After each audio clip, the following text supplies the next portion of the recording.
सम्पूर्ण साथीहरूलाई म सीता पोखरेलको तर्फदेखि नमस्कार। आज पनि म हजुरहरूमाझ सानो कविता लिएर उपस्थित भएकी छु।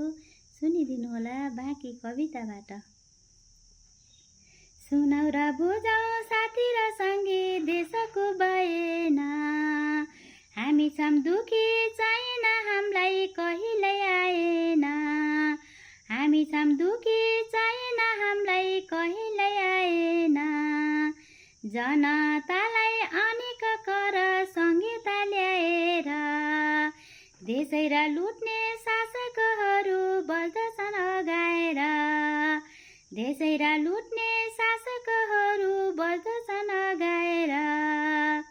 उठौं अब साथी र सँगी आफ्नो ठाउँबाट, संहिता खारेज गर्नको लागि सबै गाउँबाट। संहिता खारेज गर्नको लागि सबै गाउँबाट।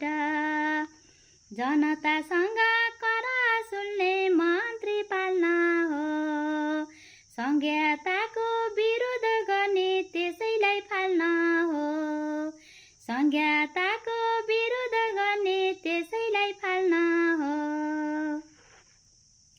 यति सानो नेपाल देशमा संहिता टिक्दैन, आर्थिक भारले बढी लोड हुँदा चल्न नि सक्दैन। आर्थिक भारले बढी लोड हुँदा चल्न नि सक्दैन। नेपालका छोरा र छोरी खाडीमा धाका छन्, स्वदेशमा रोजगार नपाएर दुःख पीडा पाएका छन्। स्वदेशमा रोजगार नपाएर दुःख पीडा पाएका छन्।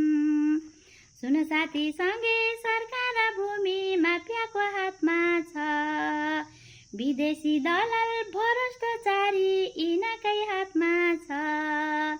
विदेशी दलाल भ्रष्टाचारी यिनकै साथमा छ।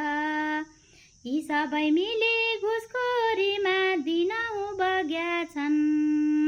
सुखी नेपाल समृद्ध भनी जनतालाई ठग्या छन्। सुखी नेपाल समृद्ध भनी जनतालाई ठग्या छन्। संहिता रहेसम्म देशले विकास कहिल्यै पाउँदैन। विदेशीका 40 लाख युवा फर्केर आउँदैनन्। विदेशीका 40 लाख युवा फर्केर आउँदैनन्। हस्त धन्यवाद।